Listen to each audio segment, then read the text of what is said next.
Speaking personally, the Earl Russell. What follows is a selection made from Lord Russell's part in talks between himself on 11th and 12th of April 1961 at his house in North Wales. John Chandos speaks first. The scene of our talks was Lord Russell's study. The climate was mildly cool. A fire burned on the hearth. The French windows stood open, overlooking a great panoramic view of Cardigan Bay. During the ensuing 2 days, climatic conditions varied from sunshine and blue skies to torrential rainfall, so that sometimes the background of sounds to our conversation were bird-song, the lowing of cattle, and the voices of my host's grandchildren at play in the garden. At other times, the gutters could be heard in flood above the veranda. At intervals, the sound of a railway train in motion and its warning whistle floated to us across the bay with uncanny clarity. Lord Russell began by talking of his early childhood, when he lived in the house of his paternal grandfather, Lord John Russell, the statesman who had perhaps averted a revolution and preserved the monarchy in early Victorian England by steering through Parliament the Great Reform Bill of 1832, 5 years before the accession to the throne of Queen Victoria. Well, I was only 6 years old when my grandfather died, and I didn't, of course, know very much, really, about him. I have recollections of him as a very, very kindly old man. I used sometimes to play about all round when he was in the room, and never once did he suggest that I should make less noise. Well, since I've become a grandfather myself, I consider that a merit. And I have a vision of him always reading Hansard. We had a large hall in the house, and the hall was entirely lined with bookshelves containing Hansard, and he was always reading Hansard, to my recollection. The relationship between my grandfather and Queen Victoria was not very happy. You see, my grandfather and Palmerston were both of them champions of Italian unity, and Italian unity involved Austria giving up territory, and Austria in those days was counted as part of Germany, and the Prince Consort as a German, therefore, was against Italian unity, and consequently Queen Victoria was against it, and on this question they had some very acrimonious dealings with Queen Victoria. There's a story, I can't absolutely vouch for its truth, but there is a story that Queen Victoria said to him, "Lord John, do I understand that you think there are circumstances in which a subject may rightly resist the sovereign?" And my grandfather is said to have replied, "Speaking to a sovereign of the House of Hanover, I think I may say yes." Bertrand Russell began to reveal his tastes and talents at an early age. Encouraged by his brother, the second Earl Russell, he embarked upon what was to be a lifelong love affair with mathematics before the age of puberty. I remember them very well. Euclid was an intense delight to me. I was 11 years old, and I thought, this is lovely stuff. My brother was very pleased. I did the fifth proposition, which is called the Pons Asinorum, and I didn't find any difficulty about it at all, so he was awfully pleased. He was at Winchester and then at Balliol. He was sent down from Balliol, and I never discovered exactly why. It was said by Jowett to be because he had written an improper letter to a married woman, but I think it really was because he was too fond of Lionel Johnson. He was a poet, a young poet, and certainly my brother had a great affection for him. At the same time, my brother certainly had no aversion to women. There was a great deal that was really admirable in him. He was, you know, for a long time the only Labour peer. My brother did some useful things. They brought in a bill to make incest criminal, which it hadn't been. And he opposed the bill, and he got some modifications made in it. He was an enlightened person. Bertrand Russell's brother, far from showing an aversion to women, went through a form of marriage with one woman in America, without first having taken the precaution of obtaining a divorce from his wife, which was valid in England. What followed was a somewhat vindictively prosecuted Edwardian scandal. He went to Reno and divorced his previous wife in Reno, and after having divorced her, he married in Reno, and according to English law, that was bigamy. Edward VII said this man must be sent to jail for bigamy, because I want to prove I'm a virtuous man. And it was considered very convincing proof. He was tried by his peers, which also has been abolished because the Russell family abused the privilege. He was tried by his peers, and so was Lord de Clifford, who is also a Russell. And they thought, this is too much, we'll abolish it.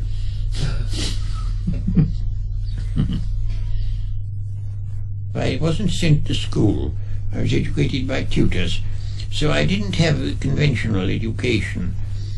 I think the conventional education at public schools was extremely narrow, because the essence of a public school education was to enable you to administer a world inhabited by savages or underlings of some kind, and it no doubt gave you the air of command that enabled you to put your thing through, but it didn't enable you to have the knowledge that would have made what you were trying to put through be right. Bertrand Russell spent his early childhood in the house of his paternal grandmother.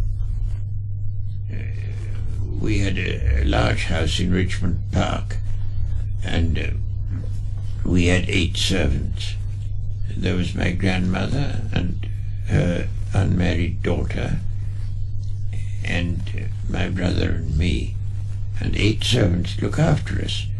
And so on the whole, the servants had a pretty easy time of it. They didn't have to work very hard, and everybody was contented and all went well. But it was, of course, very much more comfortable, and certainly the life of upper and middle class women is far less comfortable than it was then, far less. I think our maids had quite a good time, but a great many had a very bad time, and of course they were never allowed followers. The Russells were not what is called well-connected, and they were the kind of people to whom the well-connected are connected. And so young Bertrand Russell had the opportunity, as a matter of course, of meeting everyone of official consequence in the country. There was, for example, the influential, controversial Master of Balliol, Benjamin Jowett. Benjamin Jowett, the Master of Balliol, was known to my parents, who didn't like him, and was known to my grandparents, who also had their reservations about him. They thought he was rather frivolous. Somebody asked him once, could you sign the 39 Articles? And he said, yes, if you'll give me a pen. And that rather shocked my grandparents. They thought it frivolous. And indeed he was rather. He used to tell undergraduates, he always talked in a very squeaky voice. He used to tell undergraduates, it's necessary to be pushing, but fatal to seem so. And the undergraduates all took this to heart. And that didn't seem very lofty either. Once, when I was adolescent, I suffered from adolescent melancholy, as is not uncommon at that period, and I believed it to be completely genuine, and I thought that I was all the time on the verge of suicide. I wasn't really, but that's what I thought I was. And I dreamt that I was on my deathbed, and Jowett was watching by my deathbed. And in my dream I said to him in a very die-away sentimental voice, well, at any rate there's one comfort, I shall soon be out of all this. And Jowett said, do you mean life? And I said, yes, I mean life. And Jowett said, when you're a little older you won't talk that sort of nonsense. And I never talked that sort of nonsense again. But for Bertrand Russell, life really began at Cambridge in the 1890s. I found Cambridge quite delightful, unbelievably delightful. and I really began to live when I went up there. They don't live as comfortably while they are at Cambridge as they used to in my day. There would be 2 people in a room, when in my day there would be only 1. And they're not allowed to have food in their rooms. They have to go to the hall for their food. Whereas in my day you could order anything you liked from the kitchens and have parties in your room, dinner or whatnot. Breakfast, except on Sundays, one generally had alone. The kitchen sent out a breakfast. But on Sundays we had a different plan. We always had a very late breakfast on Sunday, and very large. We ate enormously, and then we went for a long, long walk in the country, came back just in time for dinner. And that was, I don't say everybody did that, but all my friends did. And that was Sunday ritual. Saturdays we stayed up very late, discussing, arguing, and walking up and down the cloisters and arguing. And those arguments were quite delightful. They had that sort of freshness of youth exploring the world that you can only get in youth. And we used to keep them up till any hour, and that's why we breakfasted so late on Sundays. The cleverer young men in my day, they mostly came from public schools. They knew perfectly well that down to the day of their death they were fairly secure financially. They would go into the civil service, or they would become dons or something or other like that, and their livelihood was safe, and they didn't bother. And it gave them a sort of disinterestedness that you can't get in a more straitened atmosphere. The people that I knew best were not rebels. They were mostly in favor of all sorts of reforms, but they were not rebels. They were not outside. I belong to that old world, though I've been forced into becoming more or less of a rebel, but against my temperament and upbringing and so forth. It's not my instinctive line. The young men of my day were not temperamentally cynical. Some of them, of course, had cynical opinions, but I don't think they had cynical feelings. It's quite a different thing. They all felt here is a great tradition which has existed for a long time. Cambridge had a long tradition of great men, and they thought, well, after all, we're inheriting this, we're carrying it on, and they were part of history. But I should think that some of the things that were to me delightful when I was at Cambridge are probably no longer there, because I think that people are more professional, they're more occupied with their career, and less certain of whether they can make a good career. My friends and I did in fact spend an enormous amount of time on the acquisition of knowledge, but a great deal of it was knowledge that was not going to be useful in examinations, that we acquired because we liked it, and I should doubt whether there's time for that nowadays. But behind the combative energy there seems to have been a sense of isolation. Well, I did become a bit of a dandy because I was so very, very shy. And I thought, now, if I'm absolutely faultlessly dressed, so that nobody can possibly find fault with me, I shall perhaps feel less shy. And I took to dressing as well as I could. I had a beautiful frock coat, and lovely socks, and a cane with a silver top, and all the sort of things that one should have. It didn't last very long, but for a year or two I had all that. One of the more interesting byproducts of academic privilege and leisure, and one that is wholly foreign to educational mass production, is the eccentric. In respect of eccentrics, Cambridge was at this time richly endowed. eccentrics, they're a natural result of security of tenure. Once you wear it on, there you were, and only something very extreme would get you turned out. And even things that you might think nowadays would be extreme. I knew a Don. He was a charming fellow. I liked him very much indeed. But he had one very peculiar mania. If anybody sneezed in his presence, he thought that person was making fun of him, and he then tried to murder that person. And he would put the poker in the fire, and when it was red hot, he would run after the person who'd sneezed.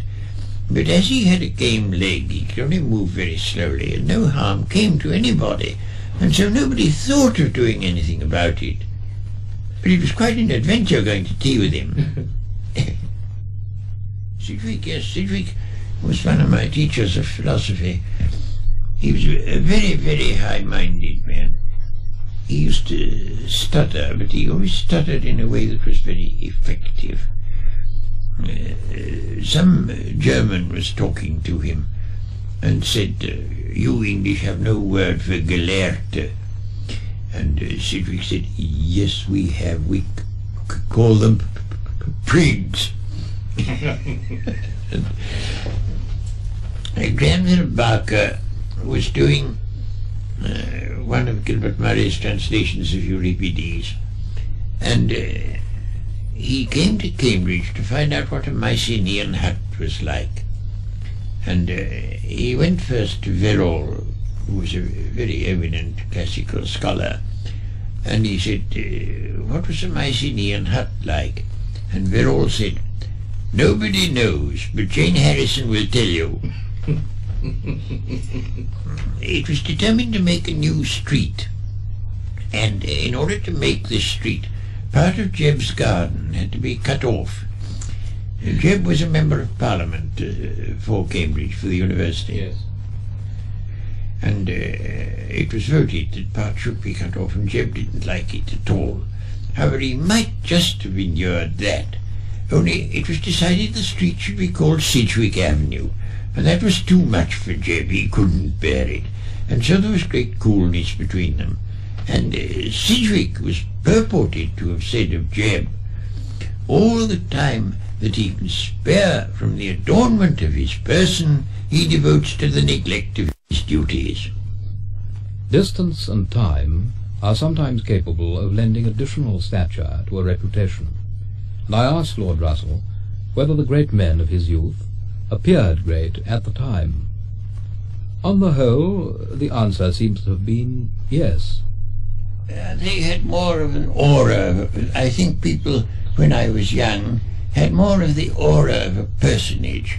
Now, I knew both Tennyson and Browning quite well, and certainly if either of them came into the room, you would think, here's a personage, especially Tennyson. He always wore a sort of Italian opera cloak when he was out of doors, and he walked along in complete absorption and took care not to see you if you were there, because he was so absorbed in poetic meditation. He was rather a fraud. I thought him a humbug. Browning was not. Browning was much more ordinary in a way. My first encounter with Browning was when I was 2 years old. He came to lunch with my people, and he talked the whole time without stopping in a very harsh voice. And at last I, being 2 years old, said, "I wish that man would stop talking." And everybody else was feeling the same thing, but of course they had to say hush, hush. Oh, he was very well groomed, very neat, very tidy, the sort of man who would be pleasant to old ladies.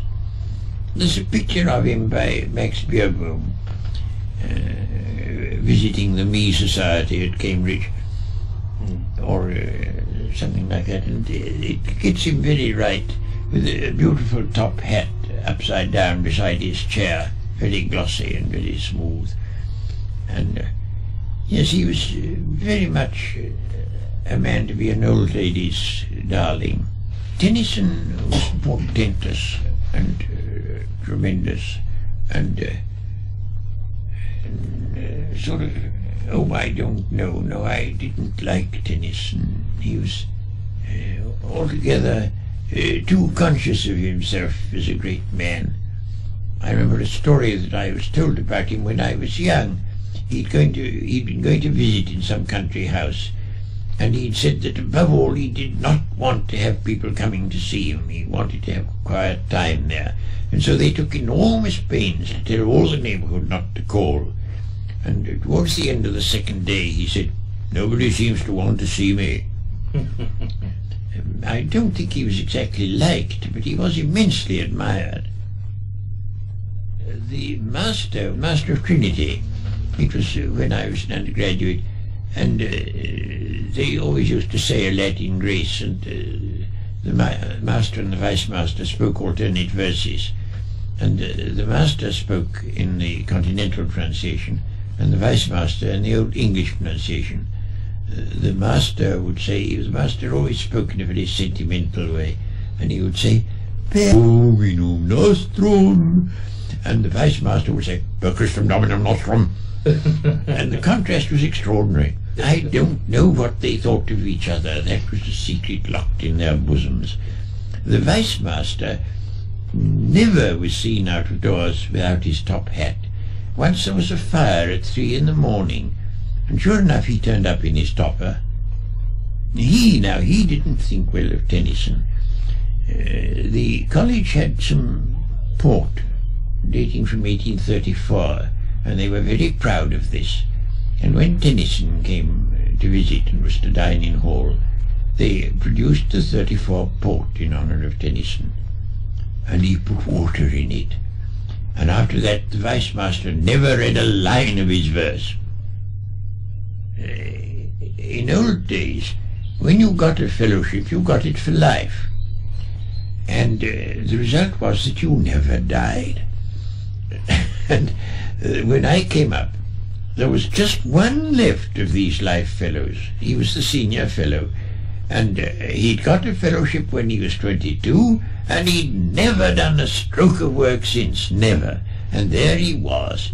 And when I came back to college 20 years later, there he was, still going strong and not looking a day older. He was the last survival of an older period.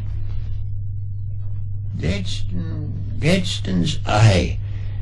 And those who've never seen Gladstone's eye can't understand his place in history.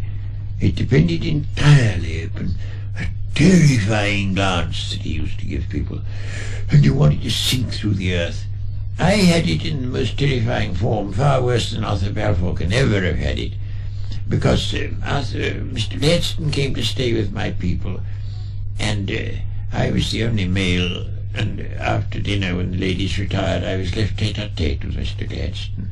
I was only 17, and very, very shy, and it was far the worst experience of my life. Nothing since has terrified me. I was seared to terror forever. He said only one thing. He said, "This is very good port they've given me, but why have they given it me in a claret glass?" And I didn't know the answer. He was frightening beyond all belief. Now, I had a grandmother who was terrifying, in the sort of way that great ladies were in those days. Absolutely terrifying. And I'd seen her make footmen weep. And altogether she was quite frightful. And one day Mr. Gladstone was coming to tea, and she told us beforehand all she was going to say to Mr. Gladstone, telling him off about his Irish policy, which she didn't approve of. And I was there throughout the whole of his visit, and she was as mild and gentle as you could possibly be, and not one word did she say of what she told us she was going to say. It's one of the things about him. The people who knew him called him Mr. Gladstone, and the people who didn't know him called him Gladstone. But all of us who knew him always called him Mr. Gladstone. I remember that he first went into Parliament to uphold slavery. In 1832, when it was a question of slavery in Jamaica, his father owned a lot of slaves in Jamaica, and one of his purposes in going into Parliament was to preserve slavery in Jamaica. he enumerates all his purposes, and at the same time he can't quite persuade himself that he was justified in Sunday travelling in order to get into Parliament. There's a story of Parnell. One of his followers came up to him and wanted to make some move in the House, and Parnell turned to another man and said, "You know, he's not afraid of Gladstone. He thinks he can get the better of him." "I don't think that. I can't get the better of him." And that was Parnell.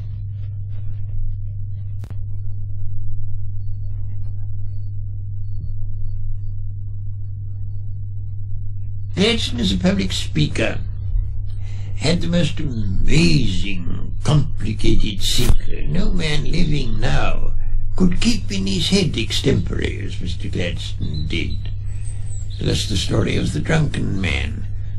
The Tories, at a great meeting that he was going to address, had managed to smuggle a drunken man into the front row to interrupt the meeting, and the drunken man did his very utmost to spoil Mr. Gladstone's oration. And at last Mr. Gladstone turned upon him and said, "May I request that gentleman, who has not once but repeatedly interrupted the flow of my observations, to extend to me that large measure of courtesy which, were I in his place and he in mine, I should undoubtedly extend to him." And the drunken man didn't utter another word. The handling of words that existed and is now lost was due to being brought up on Cicero. They all got Ciceronian syntax in their heads, and it was so much in their heads that they could bring it out extempore in the way that we can't now. Yeah. But whether it was worthwhile to have Ciceronian syntax and not understand the modern world is another question. Who had most influence on me in my youth is a very difficult question. I had, of course, influence through books and direct influence through personal contact. Mill and Shelley were the people who influenced me through books, and I don't think I was very much influenced by personal contacts until I went to Cambridge. I didn't come across anybody who thought sufficiently like me to be worthwhile talking to them. But there seems to have been one young man at Cambridge, extraordinary both in personality and talents, of whom Bertrand Russell took special notice. His name was Lytton Strachey. I first knew his mother, Lady Strachey. I was on a committee for Votes for Women, and she was on it too. And she was a very remarkable woman. She was very keen on good prose, and she used to read South's sermons to her children to improve their prose. Not for the sentiments he expressed, but for the rhythm of his sentences. And they were all brought up on a great admiration for good prose. And I only knew her for some years, none of the rest of the family. And then one day she asked me to come to dinner, and I came to dinner. Her husband was much older than she was. He was a very old man, an Anglo-Indian. And as the evening went on, perpetually new people came in at the door, and I saw they were new because the old ones were still there, but otherwise I shouldn't have known that it was a new one. They were all so much alike. And as they got younger, they got odder. The oldest son was a perfectly respectable fellow in the War Office, and just like anybody else. But they got gradually odder and odder and odder. Lytton was the last but one, not the oddest. James was the youngest, and he was the oddest. And I began to think I was mad when perpetually fresh things appeared in the doorway. It was extraordinary. Well, then, of course, I knew Lytton very well at Cambridge. He was a good deal younger than me, but I did know him quite well there. And I used to have him to stay with me in the country. He was a funny fellow. Somebody said in his presence they thought young people were interested in human nature. No, were interested in life. And he said, I can't believe they think about life. There's nothing in it. He's always saying things like that. We were talking about what he liked in literature, and he said he didn't like this and he didn't like that and didn't like the other. And so at last I said to him, well, Lytton, what is it you like in literature? And he said, passion. But Lytton, now let me see what more I can tell you about him. There was a phase when he dressed oddly. He dressed quite extraordinarily. And he was on a walking tour. And he came to a village, and there was somebody who put in the sign bed and breakfast, you know. So he went and said, could he sleep there for the night? And I met this good woman afterwards, and she said, at first I thought he was a tramp. But then I looked again, and I saw he was a gentleman, but a very odd one. When I was in prison, and I was reading his Eminent Victorians, and I came upon a passage that made me burst out laughing very loud, and the governor sent a warder round to say I must kindly remember that prison is a place of punishment and I mustn't be so cheerful. You had no prison labour to do. You were allowed your own clothes, you were allowed your own food. And mind you, at a time when everybody else was rationed, I alone was not. Why? Why? Because they hadn't thought of extending rationing to this very tiny group of First Division prisoners. That reference to prison opens up a view of another sphere of Lord Russell's activities, a more serious one to him, and one marked by the vigour and uncompromising aim with which he implements in action his political and philosophical convictions, however disagreeable or even hazardous the consequences to himself may prove. Early in the First World War, he was arrested and imprisoned for his energetic opposition to the prosecution of the war by the Liberal government. I was against the 1914 war, but I was in favour of the Second War. I thought that the Kaiser was not much worse than other people, but I did think that Hitler was a monster and that he had to be fought. My opposition to the First War began as soon as it appeared likely that there would be such a war, as soon as it appeared that we had the Entente with France with a view to fighting Germany, and Germany had an increasing navy with a view to fighting us, and there began to be a war situation somewhere about 1905, and I was very much against it. I thought the Liberals were less likely to go to war with Germany than the Conservatives, and on that ground I supported the Liberals. And then in 1914 it turned out that the secret cabal in the cabinet, without the knowledge of the rest of the cabinet, had been preparing war all the time, and that now war was unavoidable. And it was at that point that I abandoned the Liberal Party and became Labour, because I thought the Liberal Party was evidently no good. However, I was on quite friendly terms with a good many people in the Liberal government, including Asquith. My last friendly encounter with Asquith was the result of the most surprising incident in my whole life. I was walking on a hot summer's day in Oxfordshire along the banks of a small river, and I got so warm that I thought I would go in and bathe, and I went in and bathed. The place seemed completely lonely, and I bathed without a costume. When I came out, who should I find standing on the bank but the Prime Minister? A great surprise to me.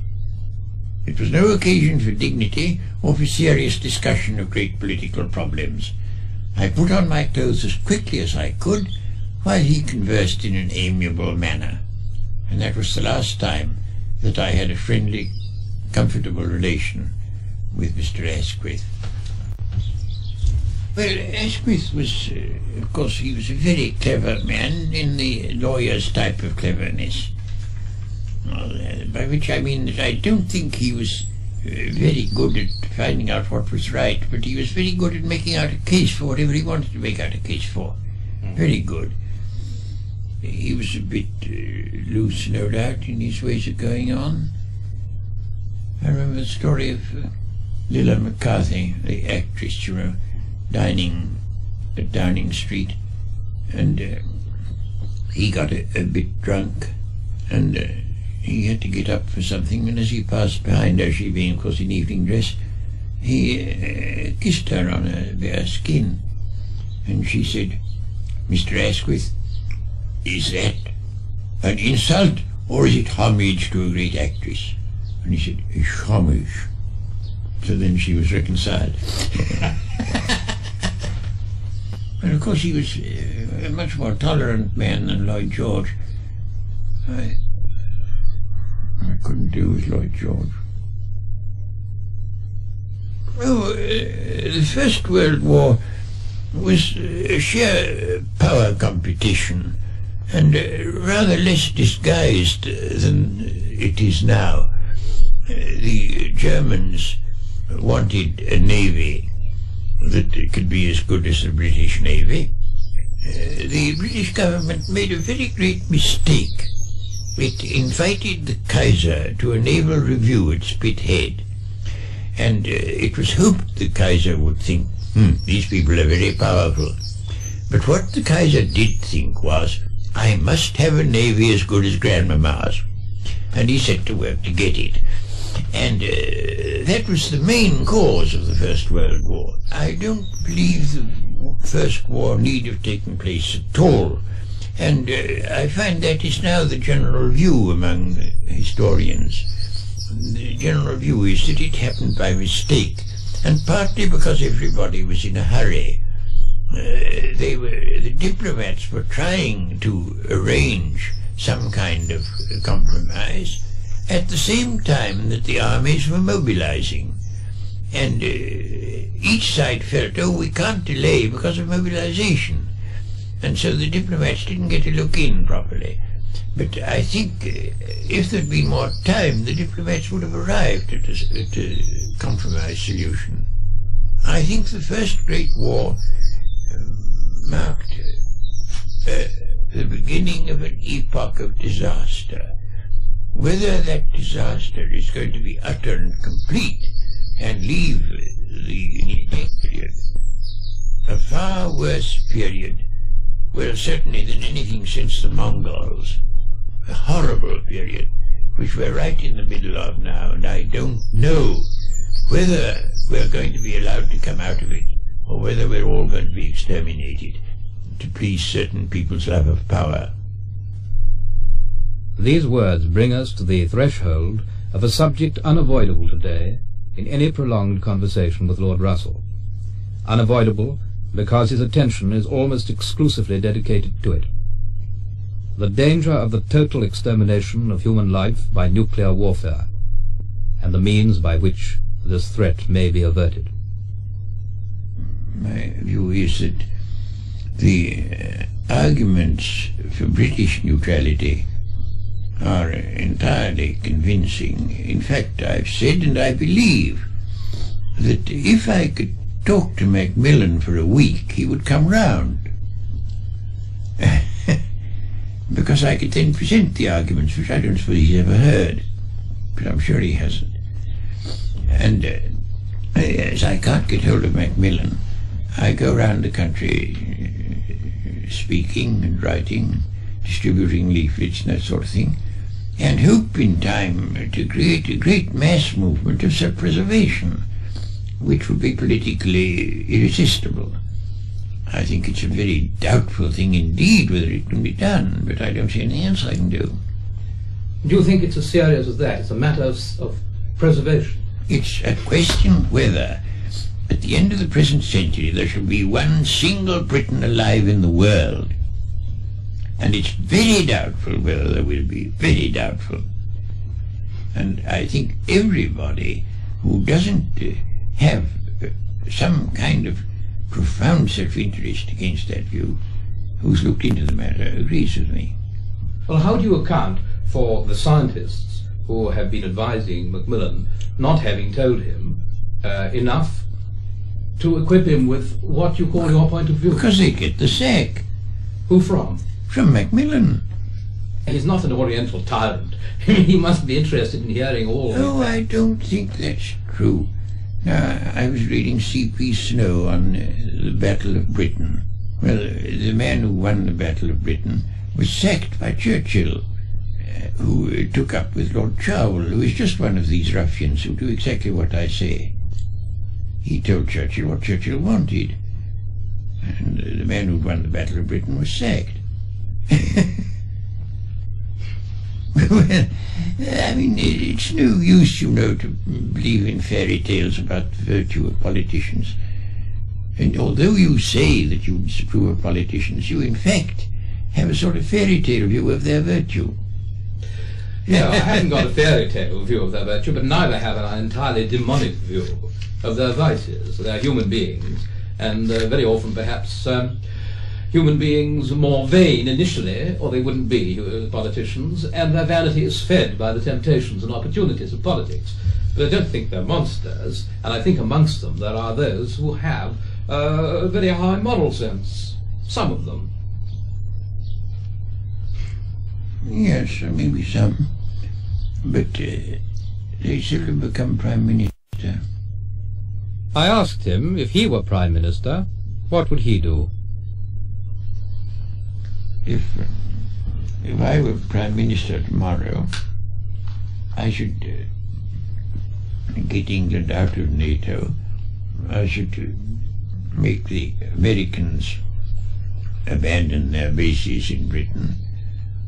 I should have Britain have no independent nuclear weapons, and I should form a league of neutrals. Not, I think, all neutrals perhaps, but those who are more or less politically mature.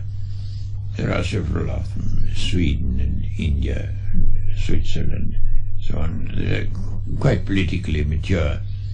And I should get them, perhaps not formally, but in fact, together, to draw up what they would consider a fair and impartial scheme for general disarmament, and put this out.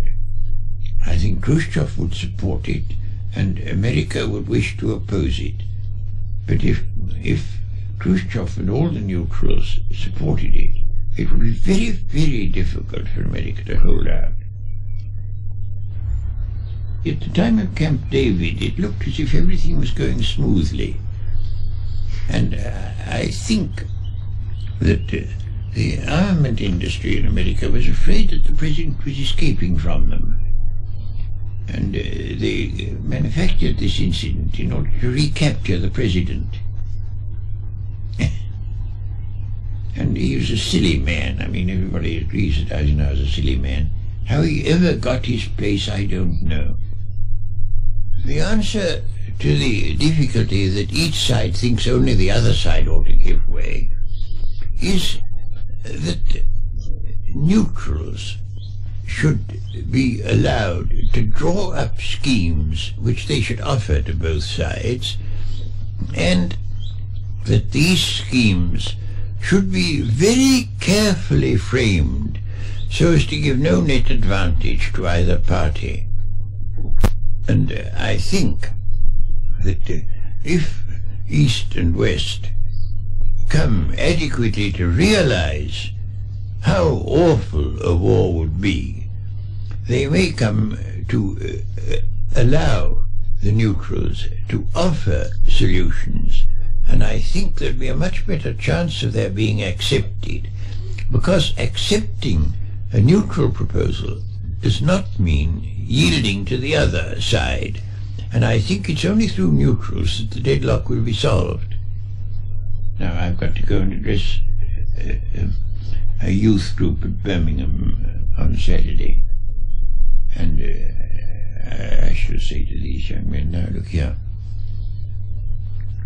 I suppose you realize that if the great powers preserve their present policies, not one of you will be allowed to grow up to a natural span of life. I think unless the policies of the great powers are changed, it's unlikely that there will be human beings at the end of the present century. England can't play a useful part except as a neutral.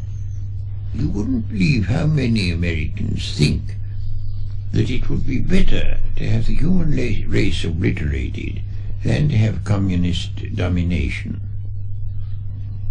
And I have to admit that in a peaceable world, I think it's quite possible the communists might, by ordinary political propaganda, win control.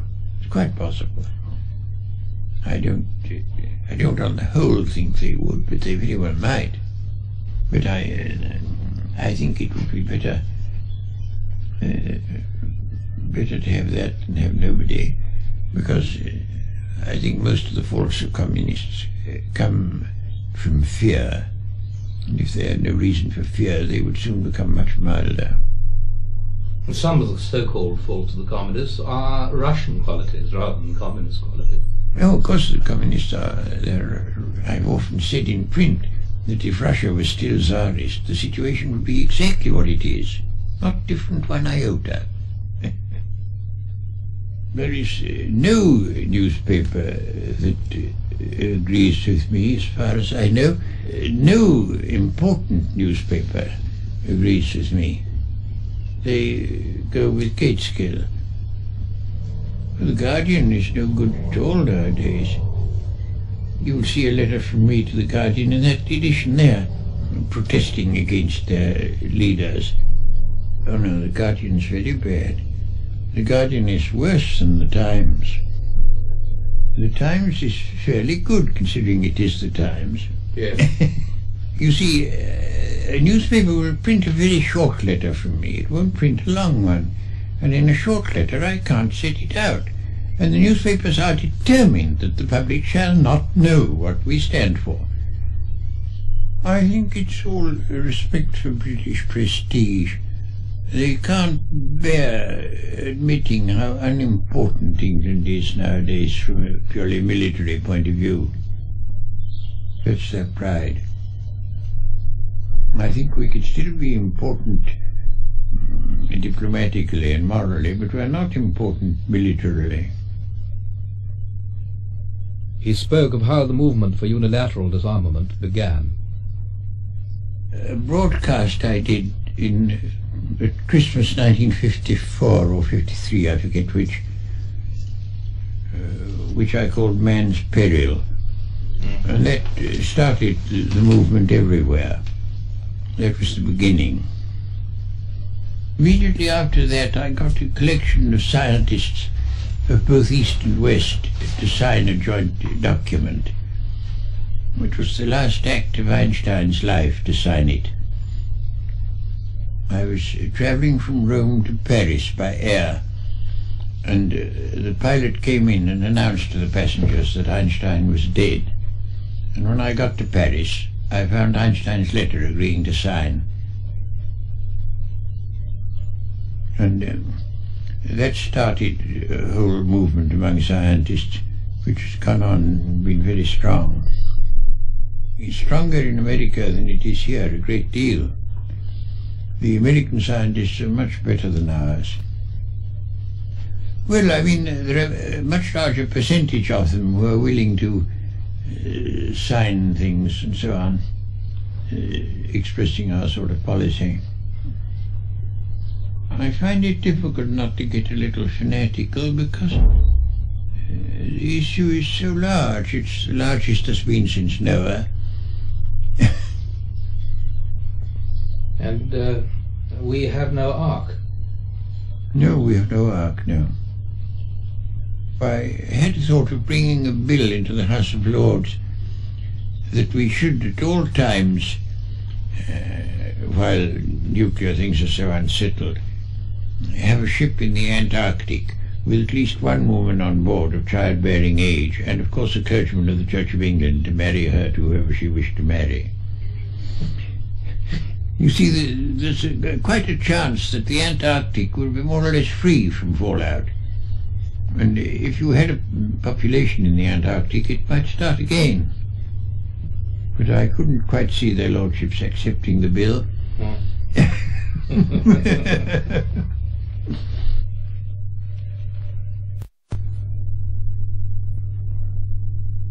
In England, Bertrand Russell's opinions and personality had proved inflammable. In America, they turned out to be explosive.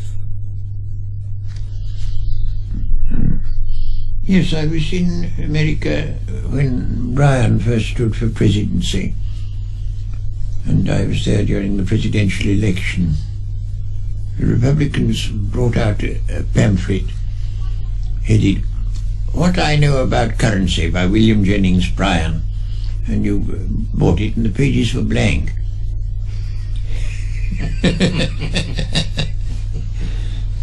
I had one bad experience in America, but I've had a great many good experiences in America.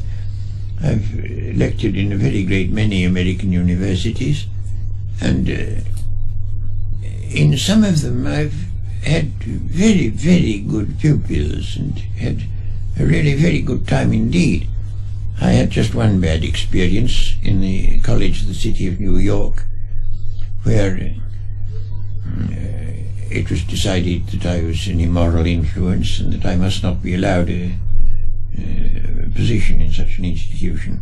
I'd written a book called Marriage and Morals, in which I advocated a certain very moderate degree of freedom, such as I think most civilized people would agree to. But there were a great many forces in New York that were not very civilized. They didn't like it. Well, it started with Bishop Manning denouncing me, and then the Catholic Church took it up, and professors and such defended me, but they didn't count. They got a woman who was a Roman Catholic and whose daughter had been going to go to the College of the City of New York to bring suit against the City of New York on the ground that her daughter would be exposed to immoral influences if I were allowed to teach there. And the City of New York was quite different from the college. The college had wanted me, but the city as such did not. And it was the city that had to defend this case, and it defended it with a view to losing it. And so it did lose it. I was teaching philosophy, but it was thought they didn't know what philosophy was, and they thought anything I don't know must be bad. And probably philosophy teaches this sort of scandalous conduct. So it wouldn't do. As a matter of fact, I wasn't even going to teach philosophy. I was going to teach mathematical logic. But they couldn't bother with that. In the indictment was an epithet, cherished today in recollection by Lord Russell, which was introduced by a lawyer with more zeal than literacy. New, lecherous, lascivious, obscene, and aphrodisiac. I had lots of fun. I was lecturing at Los Angeles, the University of California, and I began one of my lectures. I was lecturing on history of philosophy, and I'd been talking about Plato, and I got up very solemnly and said, "I owe my class an apology. I have recommended to you, not unfavourably, an author who, I regret to say, was lewd, lecherous, lascivious, and obscene. I mean Plato."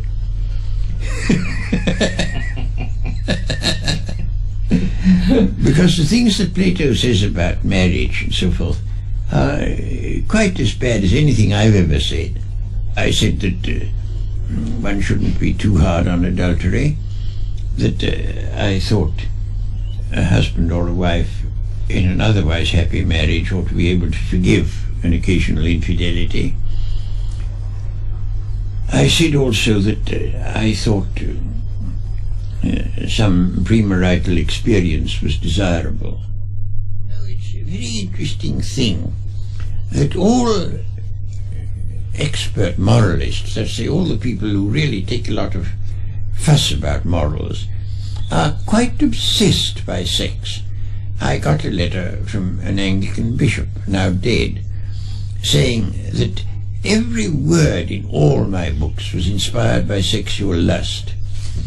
And he didn't know that I'd written on other subjects than sex, because sex was the only thing that interested him. He was intransparently unwilling to admit that there was any connection between Christ and organized Christianity, especially Catholicism. Well, they hadn't much to do with Christ. Now, Christ made two pronouncements on divorce, one of them pleasant and the other unpleasant, so the Church chose the unpleasant ones and ignored the other. In one pronouncement he says that there must be no divorce, in another he says there must be no divorce except for adultery. But the one where he says there should be none except for adultery is completely ignored by the Church. They just pretend it isn't there, because it doesn't cause so much pain. I don't object to tradition as such, I object to the Catholic tradition. It wasn't Catholics who gave you so much trouble in America, wasn't it? Yeah, but I objected to them long before that. No, I object to their attitude about birth control, their attitude about divorce, their attitude about sex generally, which comes out of St. Paul. It's all in St. Paul. And which I think is just morbid and causes a great deal of unhappiness, quite unnecessary unhappiness, both in those who obey the code and in those who don't. Notwithstanding the principles of sexual emancipation which Bertrand Russell preached and practiced at this time, his own earlier life at Cambridge as a young man had been orthodoxly innocent. I can't tell what it was like for the average run of undergraduates, but I think all the people that I knew well when I was an undergraduate were still virgin, and it didn't occur to them as a possibility to have any sexual relations with anyone while they were undergraduates. We were an extraordinarily moral lot. Extraordinary as compared to what happens nowadays. We were not censorious about it. There was one man who was not at all one of our group, but whom we knew, who did have sexual adventures, and we were all rather interested in him and thought, gay dog, and had a sort of kind of admiration for his adventurousness. But society itself was censorious. A man in any professional position couldn't have an open alliance with a woman who wasn't his wife. Oh no, it would have been quite impossible. And there was therefore among older people an immense deal more hypocrisy than there has to be now. There are two different reasons for being furious with a man who suggests any relaxation of sexual discipline. One is that you want to show that you have no need of any such relaxation. You've never sinned. Oh no, you're entirely guiltless. And the less guiltless you are, the more strongly you will feel that. That's one contingent. And the other contingent is that which is actuated by envy, and thinks, well, I've always been virtuous, but what a pity, and how I do envy these fellows who are not. Oh yes, there's a great change in regard to permanent relationships. There's altogether much less horror at the idea of a man and woman living openly together without being married. People will tolerate it much better than they used to. It was, of course, in one case pulled off successfully, and that was by George Eliot. But it was only because she was such a very distinguished writer that people put up with it. Otherwise they wouldn't have.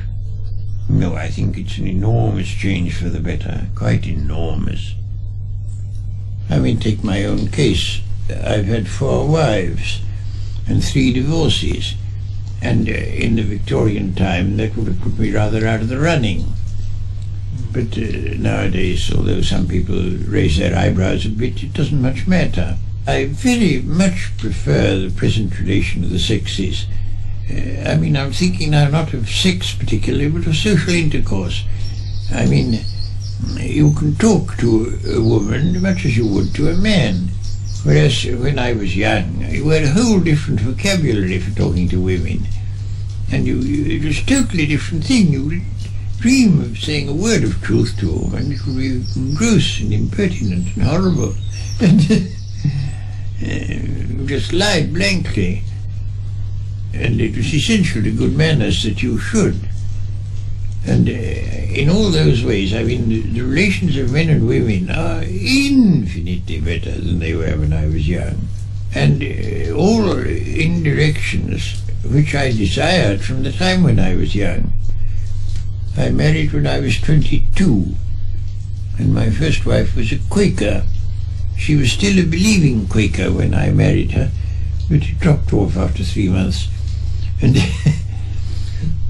but I mean, I taught her to use gross words, and she quite accepted it. I mean, I had all the sort of views about that sort of thing that nowadays would be commonplace, but I already had them then. And I got her to adopt them all, and we lived quite happily.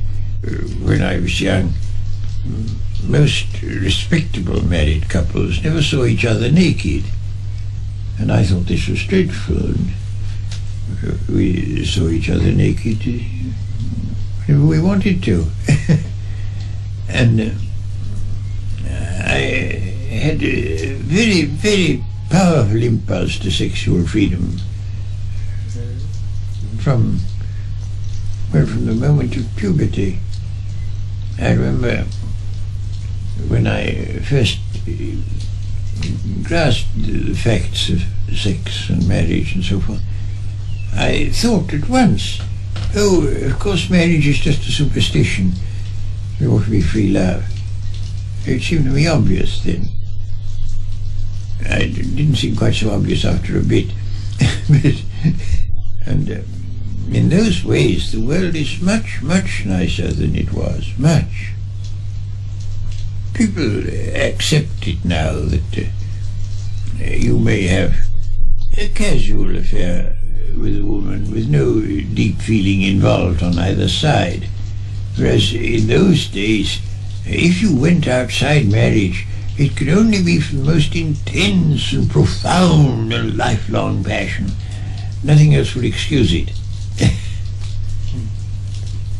Although there must have been a lot of secret promiscuity. Oh, there was a great deal of that, yes.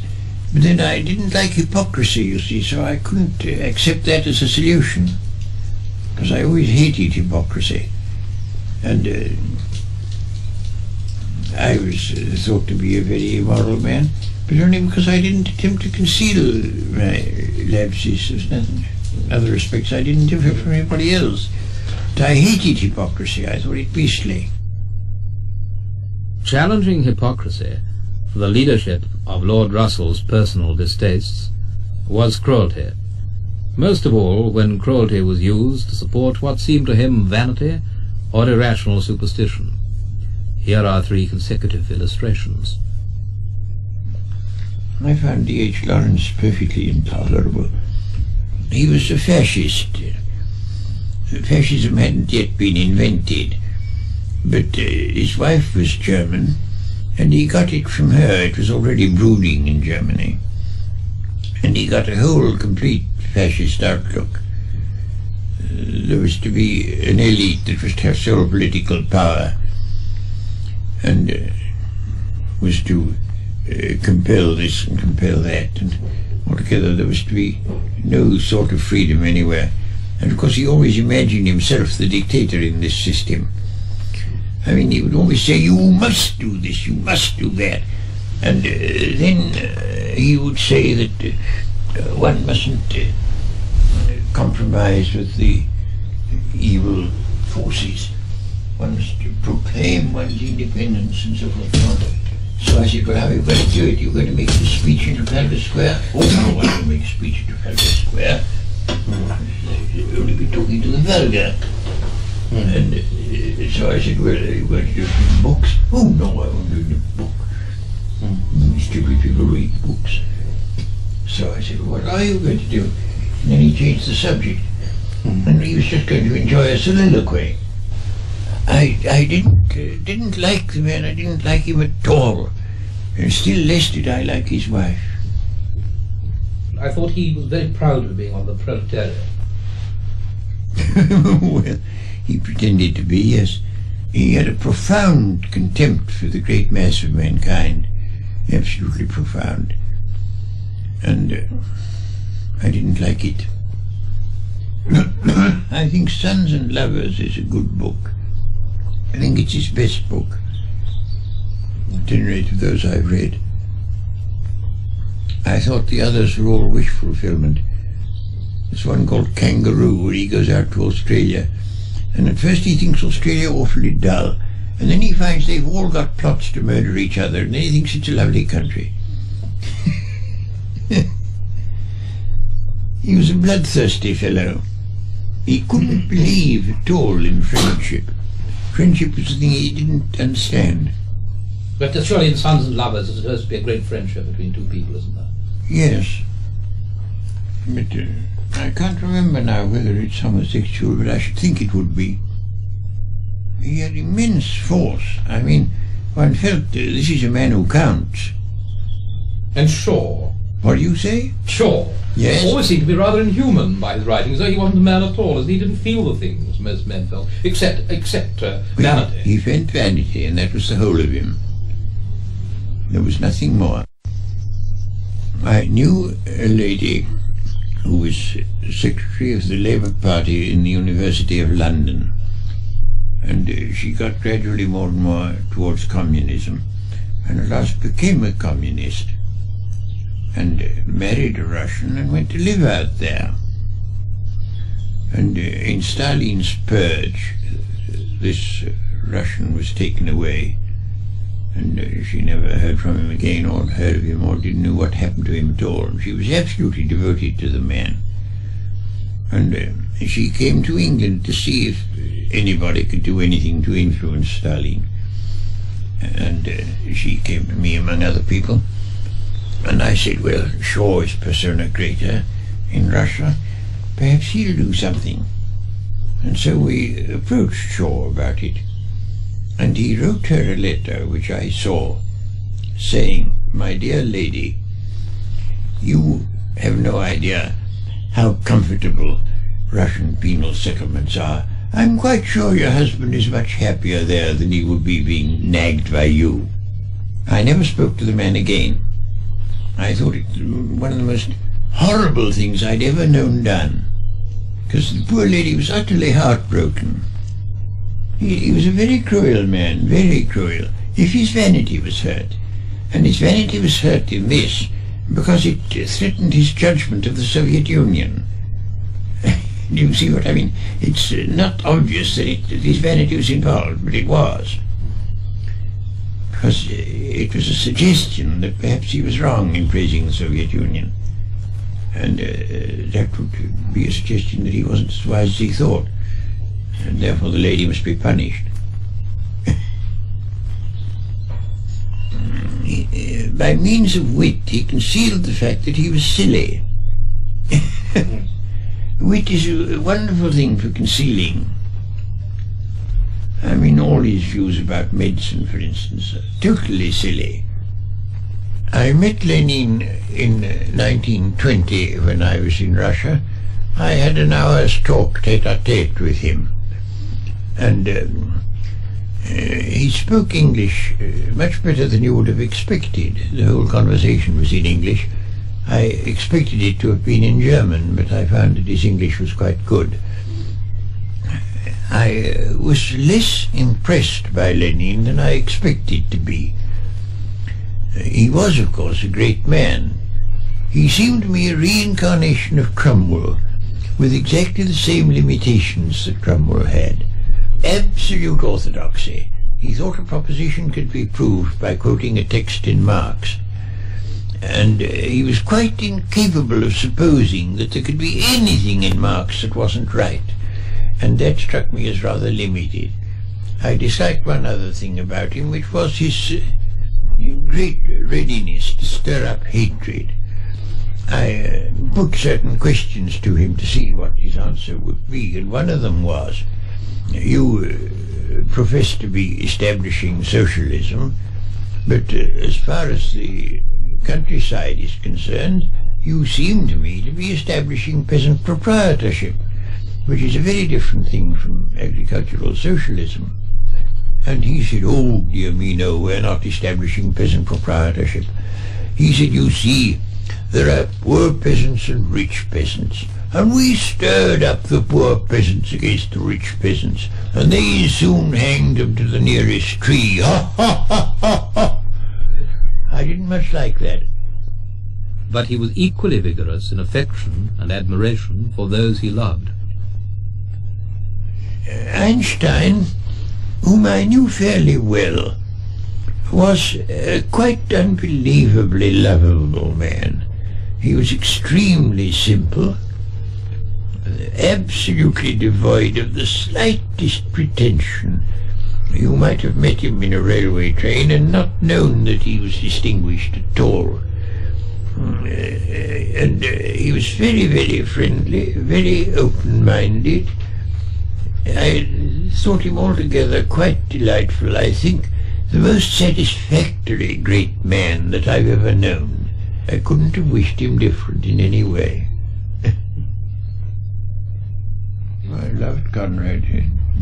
I thought he was a wonderful man. I didn't, of course, agree with most of his opinions, but I liked his feeling of life and its dangers. He thought of life as walking on a thin crust over molten lava, and any moment one might sink in, and one must have discipline, one must be careful, or else one would sink right down into this dreadful thing which was there underneath.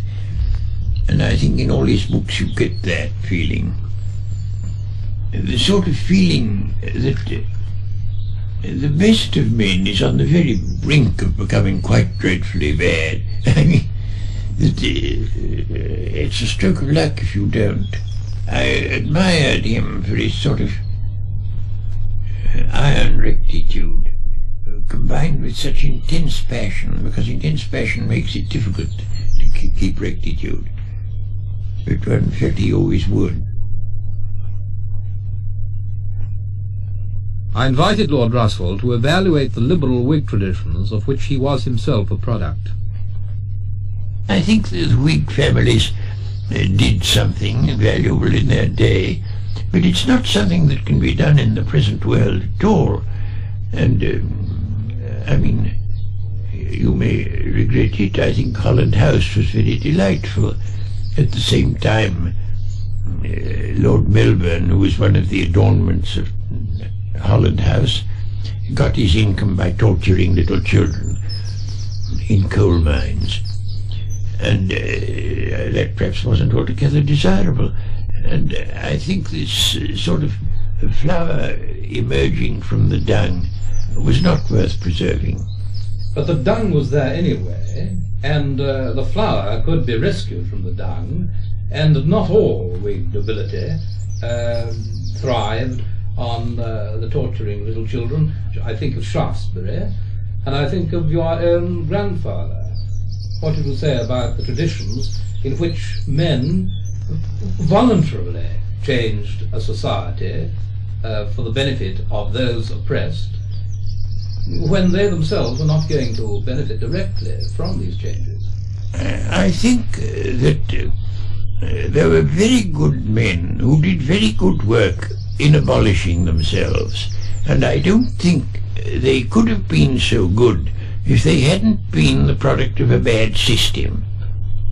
If you want to take my own case, Now, I, as a young man, was completely financially independent because Henry VIII liked my ancestor, and that was where my money came from.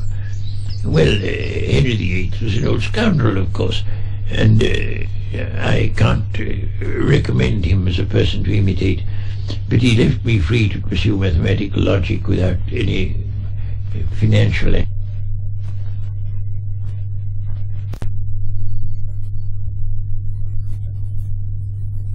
What sort of conditions cause a nation to produce great men?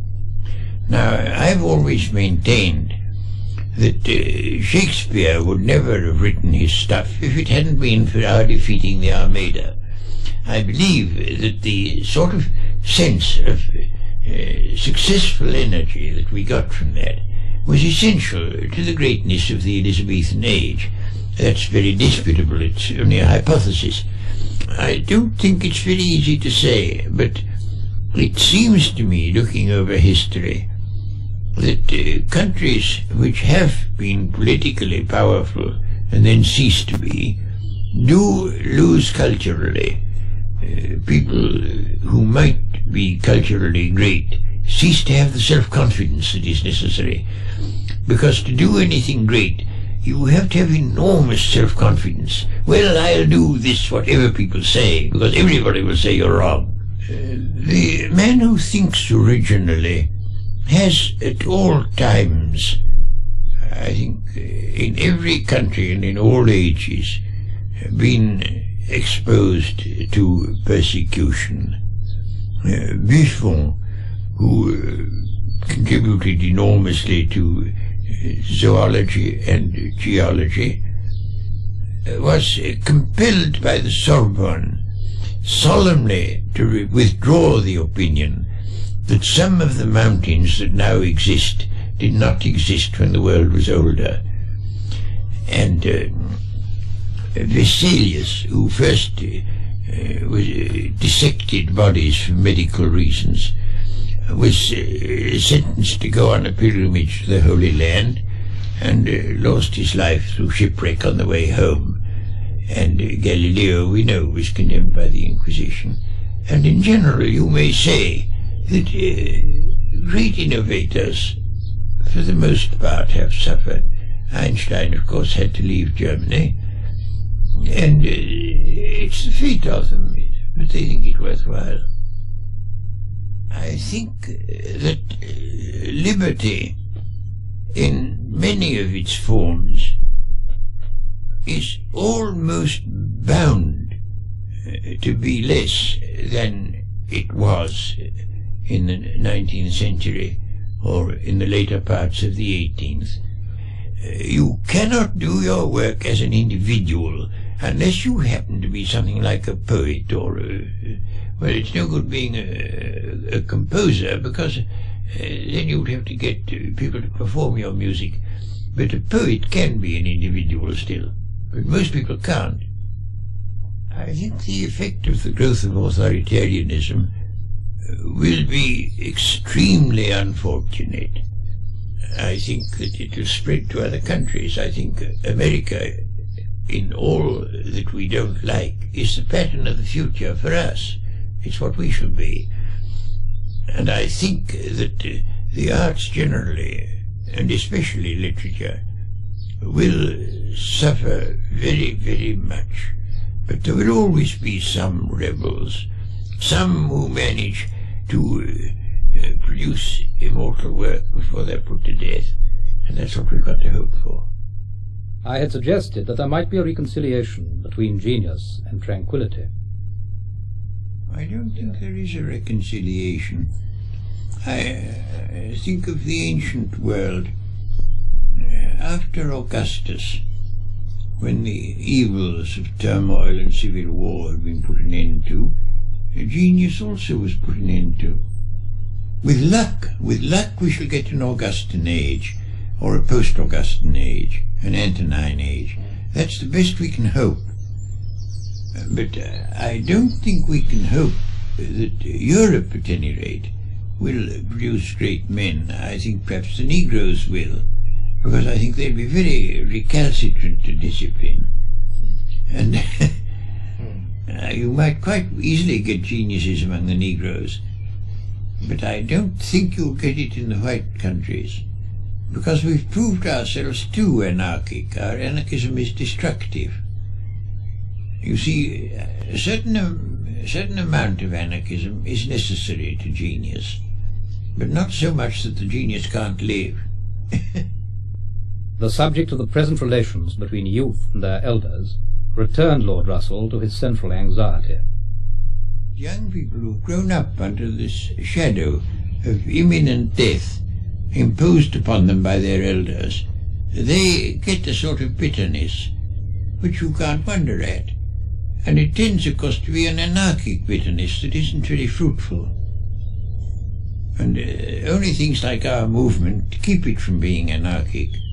Perhaps the juvenile people feel the need to react against some sort of stability, against their parents' values, and they feel today that they can't abandon values because their fathers don't seem to have any. I don't know about juvenile delinquency quite. I mean, I don't profess to understand why there is so much.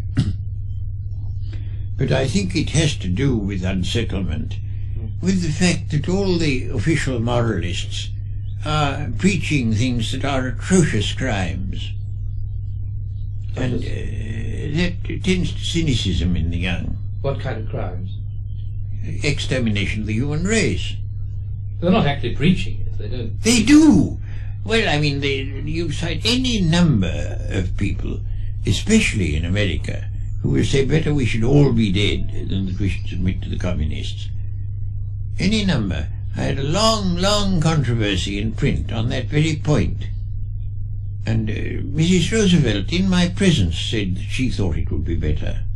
But that's hardly preaching extermination. Well, yes, but I mean, it is so bad that when the young hear that their elders want them exterminated, or at least are prepared to advocate policies that must end in that, it tends to make the young rather cynical. Talking of youth and the future led me to ask Lord Russell to consider the real source of the vehement feelings of antagonism between the Soviet Union of Russia and the United States of America. The thing that separates America and Russia is said on both sides to be a difference of ideology, and I dare say they believe that, but it's not in fact the truth. I think it's a contest of power, such a contest of power as has happened over and over again in history. It happened, of course, in the time of the Emperor Charles V, between Austria and Spain on the one side and France on the other. It's happened over and over again, a contest for supreme power. It's never succeeded, but the world has survived it in the past because there were no nuclear weapons. But we cannot now survive such a contest, and we must learn to tolerate each other. And I think that's a very difficult thing to teach people. I think it's not so difficult in England as it is in America, but in America it's extremely difficult to teach any kind of toleration of Russia. Wherever you get a large political fear, it produces intolerance. Now, the aristocrats of the 18th century in England were on the whole a very tolerant lot. Then came the French Revolution, and they all thought, oh, tolerance leads to the guillotine, we'll drop it. And they all became bigots. And the same thing has happened with the Russian Revolution. It frightened all these men, and so they've all turned into bigots. And I think that's quite natural, but the bigotry is only political, it doesn't apply in other spheres. And the only cure for the bigotry is to have the danger diminished. You must remember what happened to Priestley during the French Revolution, when the mob in Birmingham sacked his laboratory and made him feel so unsafe that he had to go to America. Priestley was attacked by the mob on the ground that he was a friend of France and a sort of fellow traveller, and he was thought to be responsible for the cutting off of the king's head and all that sort of thing, and so the mob sacked his laboratory, with the result that it was Lavoisier who discovered oxygen, but who equally lost his head. He was executed by the revolutionaries, who said that the Republic had no need of chemists. People like us who live in a more or less enlightened environment simply don't know what are the great public forces underneath that may at any moment overwhelm us. But there it is. I mean, it's just what happened to Socrates. Socrates went on for 70 years quite happily, and then one day they thought, no, we'd put this man to death, and they did. An upsurge of the uneducated. You see, there are two different streams. There are the people who have a status and an income that depends upon public superstition. They lead the thing. And then there is the public superstition itself, which is capable of being aroused, because it thinks that this sort of thing is wicked. On education, Lord Russell held as positive and unyielding opinions as on nuclear disarmament. Early segregation according to intellect. I argue that segregation by IQ alone might have unhealthy psychological effects on the chosen as well as on the rejected, which there was evidence it had already done, where English children had been separated and neglected after failing their 11+ tests, upon which serious opportunity for advanced education now depends in this country. But Lord Russell would have none of this. Now, in America, that is much worse than it is here. And any boy in America who ever reads anything except the comics has to do it on the sly. There is a perfectly simple remedy which has been suggested by a number of experts, which is that you should have special schools for boys with a very high IQ. And there have been some, and boys who've been utterly miserable in the ordinary school blossomed out and became perfectly happy. And to compel a boy with a high IQ to live with ordinary boys is just if you compel him to live with monkeys. It's intolerable.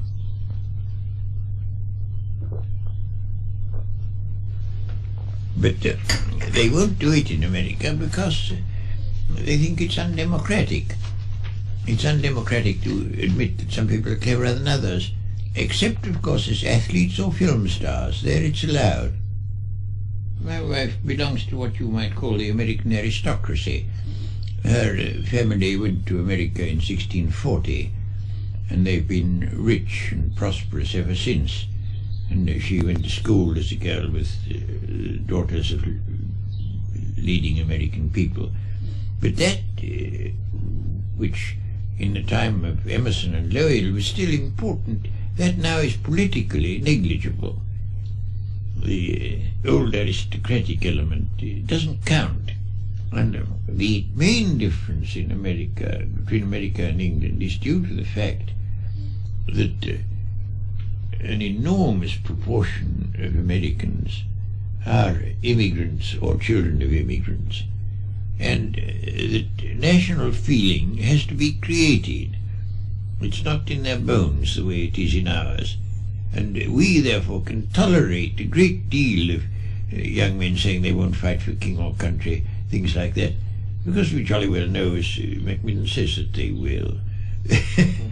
It's in our bones to be patriots. We can't help ourselves. But it's not in the bones of Americans. It's taught them at school. And in order to be taught, it has to be much more virulent than it needs to be with us. What do they put first in America? What in fact they put first, though not in words, is American power. They've taken over from us the imperialist mentality, which we've had to give up, because we thought it was more fun killing Germans than having an empire. Now, Nelson taught his midshipmen 3 precepts. You must speak the truth, You must shoot straight, and you must hate a Frenchman as you would the devil. And that was because France and England were contesting for world hegemony. And as long as people think that that's a possibility, you will get this hatred. And what you've got to persuade the governments of both Russia and America is that owing to the existence of nuclear weapons, the wars which would be necessary to give you world hegemony will instead give you nothing but corpses, and it's no good doing that. It won't work. But I do find, not only in America, but I find in England, in France, in Germany, I find an almost complete psychological block to understanding things, to understanding what the present state of the world is. Now, I found today in the Daily Mail a speech that Macmillan made in Canada, saying you needn't mind unilateralist feeling in England. He said, if ever the call comes, the young will go straight from the ranks of the neutralists into the ranks of Her Majesty's forces, as they have so often done in the past. Now that shows that Macmillan, in common with other people in governments, hasn't understood what modern war would be. You know, of course, that if war between Russia and the West breaks out, we shall have 4 minutes warning. During those 4 minutes, there will be consultations between London and Washington. They're to come to an agreement which they will submit to the other allies of NATO, and in the end, long after they're all dead, they may decide what they ought to have done if they'd been alive. And Macmillan doesn't realize that it won't be the slightest use for these young men to think, oh, well, we ought to have fought, because just as they're thinking it, they'll be dead. They're only going to have 4 minutes to think about it. You wouldn't believe the number of letters I get from America saying, I quite agree with all you say, but I don't know a single other person who does.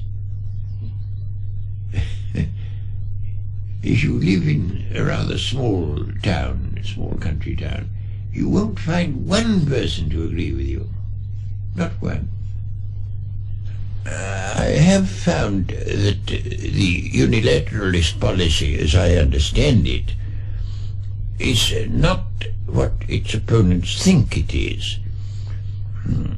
I conceive it as only a policy for Britain and perhaps for the other allies of the United States, but not for the United States itself.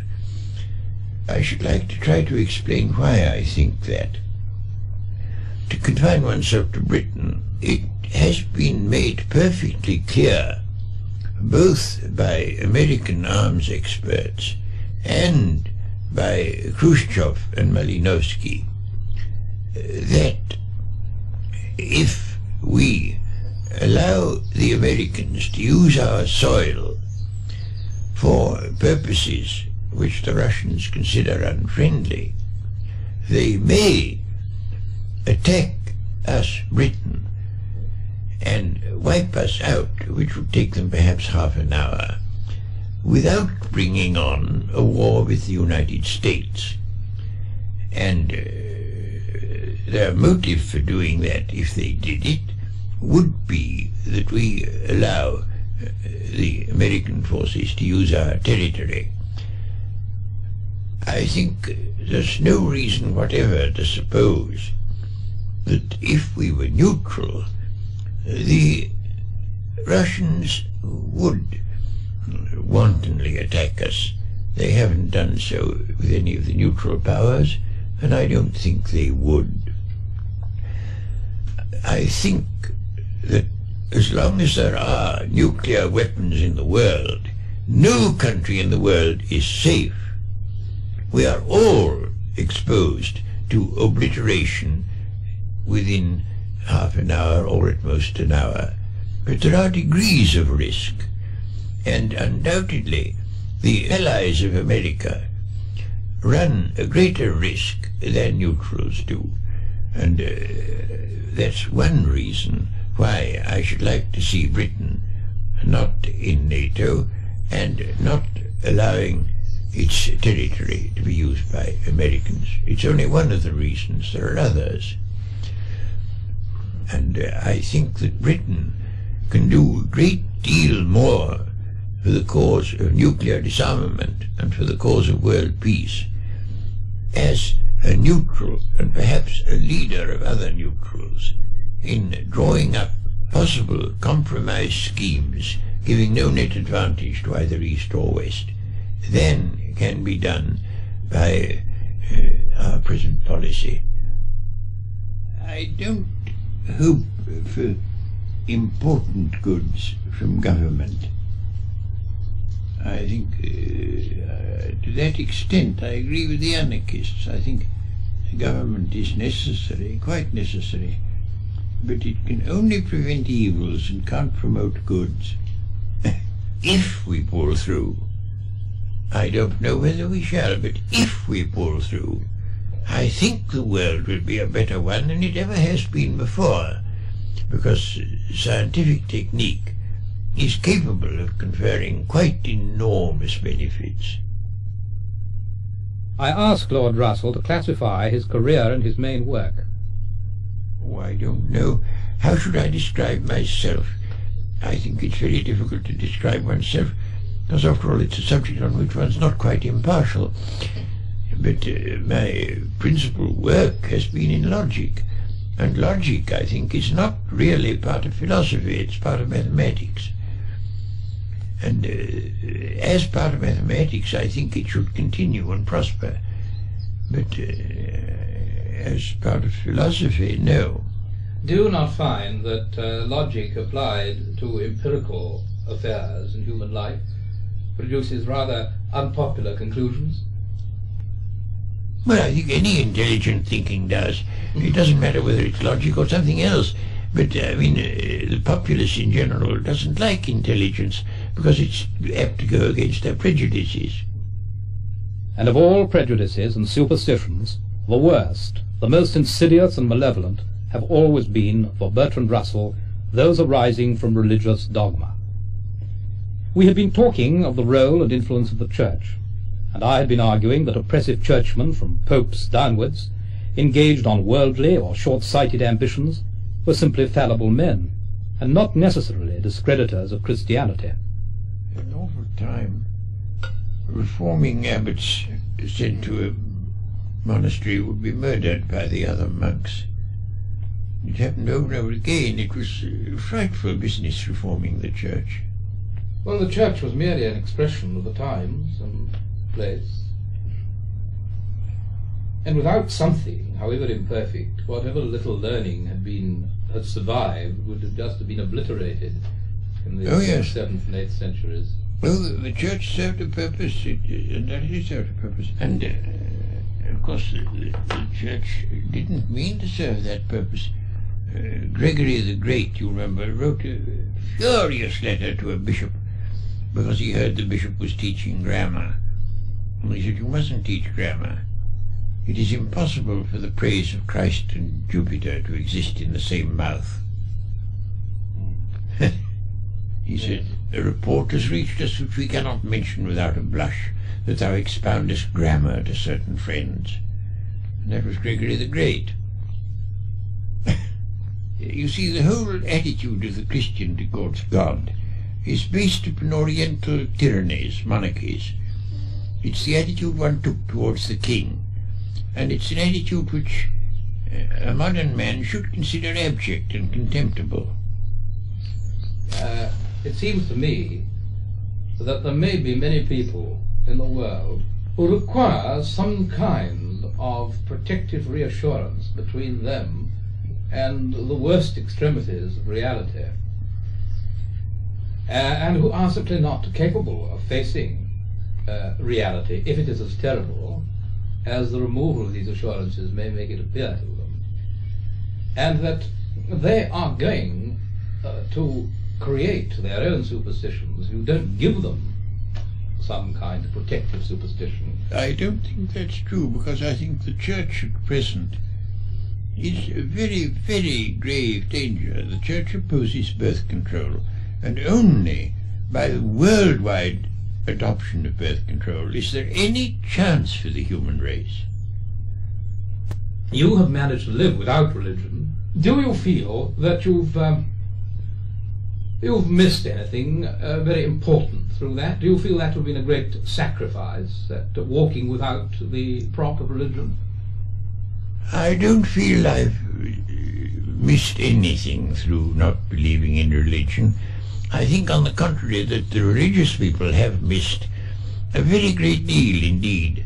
They've missed the kind of pride that stands upright and looks at the world and say, well, you can kill me, but anyway, here I am, I stand firm.